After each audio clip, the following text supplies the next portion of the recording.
Hello there, my name's Guy Thomas and I'm the Aviation and Motoring Heritage Correspondent for Group Travel Organiser. I'm standing here beside the iconic flight test hangar at de Havilland Airfield in Hatfield. For this special TV programme, I've been asked for a roundup on visit opportunities for groups with an aviation or motoring heritage theme. So where better to go than historic Brooklands in Surrey, which combines both. So in a moment, you'll see my report from there, including a famous racing car, World War II bomber, and the iconic supersonic passenger airliner, Concorde. And then there'll also be reports on two other very interesting aviation collections that have just recently reopened from my colleague, Jeff Moore. So off we go to Brooklands. Welcome to Brooklands Museum, birthplace of motorsport and aviation. It was founded in 1907, and I'm here with Maddie, Brooklands visitor group organiser, and we're seeing some of the racing cars of the 1920s and 1930s on the famous Brooklands racing track. It was the first purpose-built racing track built in the world, as I say, in 1907.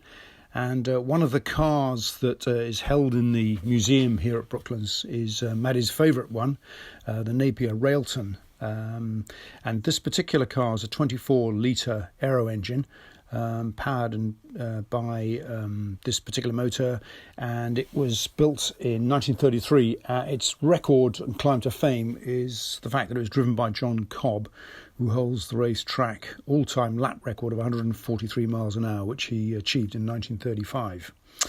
Now, the other point to mention about the auto side at Brooklands is the wonderful arrangement of garages they've got. The service department for Malcolm Campbell, LBP Motors, R.R. Jackson, Archers of Aldershot, Lewis and Sons. And these are all garages that would have been built in the 1920s and 30s to house the cars, the racing cars, that shot round the elevated racing track. Now, to bring us up to date with the current situation, the cafe is built. The Sunbeam Cafe is COVID friendly, a wide selection of meals and drinks, and the numbers of visitors are kept deliberately low and managed effectively by the volunteers.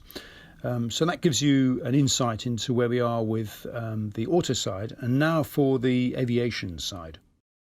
This particular Wellington, November 2980, was one of the original Wellingtons built at Brooklands in 1940, and this particular aircraft was recovered from a Scottish loch. It was recovered from Loch Ness in Scotland by British Aerospace in September 1985, and the reason it was recovered was it was one of the few aircraft in intact condition, although it's housed here at Brooklands. It, in its original state, obviously was a complete wreck, but it was complete. And the Wellington actually was on a training flight and had engine trouble, and it ditched into Loch Ness on the 31st of December 1940, and it remained at the bottom of the loch until, as I say, 1985, when it's recovered by BA and delivered to Brooklands. And it's now on its own display in this wonderful hangar, and represents one of the very few, one of two, I believe,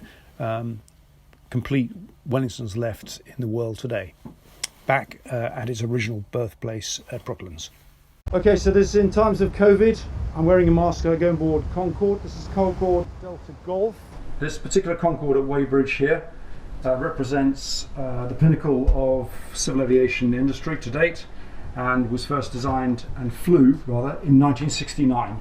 And as we know, Concorde was decommissioned from service in 2003, and this takes you through the journey or the route through the fuselage from an exhibition at the rear end of the aircraft through to the centre section, which gives an indication of some of the early seating arrangements, with the rather nicely made out tables with memos and diaries. And then we move through into the range of seating. And it is quite compact actually for a modern day airliner, but this was the way it was seating in the 1970s and in the 80s. And finally, towards the front of the aircraft, and this plane used to expand by up to 2 feet in full flight, I'm told. We get through to the galley, and then finally through to the main cockpit, which is right at the front of the plane. And we can't go no further at this point, but we see the front loop, and the droop nose is in the downward position. Round again, we've now got right up to date with British Airways as some of the original aircraft, and of course Brooklands has one of the last Concords that were flying up until 2001 is now on static display here. And that's it from me. Bye for now. Well, I hope that may give you some good visit ideas. Now, finally, we've got reports on two important other aviation collections recently visited by my colleague Jeff Moore, who I mentioned earlier. Firstly, the Aviation Museum at Bournemouth is a unique collection of aircraft and control cockpits. Adults and children alike are keen to get in and actually handle some of these aircraft, and there's a wide range of opportunities to climb into cockpits of jets and piston aircraft and experience what it was like piloting those. And the second one is at Boscombe. There's a unique Royal Flying Corps exhibition built up over 18 months, which covers the period of 1912 and 1918, a unique collection of Royal Flying Corps material, including cockpits and clothing and collections of medals and so on.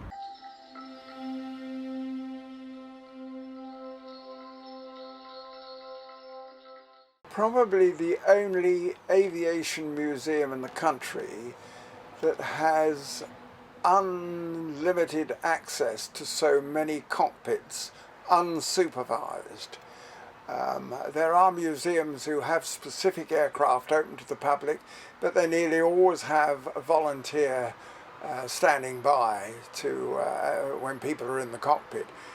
We have, I've forgotten the number now, we have about 9 of these aircraft where the cockpits are open, there are steps there, and people can go and actually sit in. More importantly, children can sit in and handle the controls. And this is the big attraction of this museum. If they want to get in, they want to handle things. It is perhaps a little unfortunate that very young children want to press every button and to pull every lever. And this leads to a little bit of wear and tear. And so I think the trustees generally now agree that that's the way forward. With whenever possible will we open cockpits. This is quite a famous aircraft. Was bought and was owned by Peter Bath, who ran a very successful travel company along the south coast. This was his only aircraft which he leased. He used to come and see every movement off and got to know the passengers quite well. And so Bath Travel and Peter Bath has quite a, who's passed on now, has quite a following locally. When do you plan to reopen?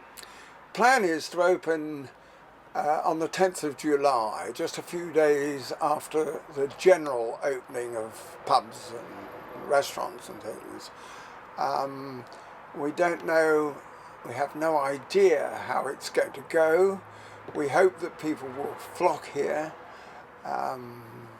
but we are all looking forward to the opening. A lot of work has gone on with volunteers during the last 3 months while we've been closed. This BAC 111 is in really good condition, so if you're in the Bournemouth area next time, pop into the museum, come and have a look yourself.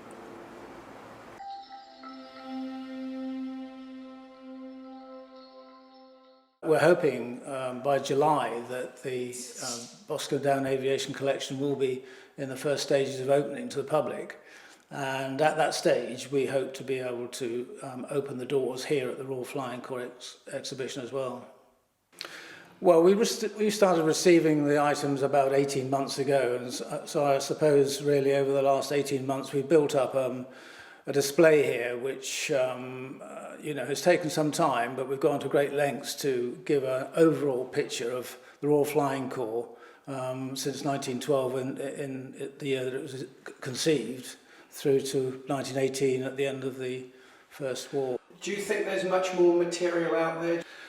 Well, that's a good question, because we have had a few visitors, ad hoc visitors, before we open, and we haven't got around to opening officially yet, but we have had people in, and very often very often indeed, we get people saying, I've got an item, I've got something my uncle had, I've got something in the family. And we've already received things from members of the public who just want to put these things in a safe place for the display of the general good. Right, one of the interesting things to illustrate what I'm saying is that we had a gentleman who came in not very long ago, completely unannounced, and he showed an interest in Royal Flying Corps matters and said that his great uncle had flown in the First War as a fighter pilot. And so I asked him his name, and he said it was Peter Goodfellow.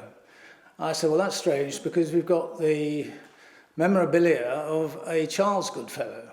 And he was absolutely shocked to find out that it was his great uncle.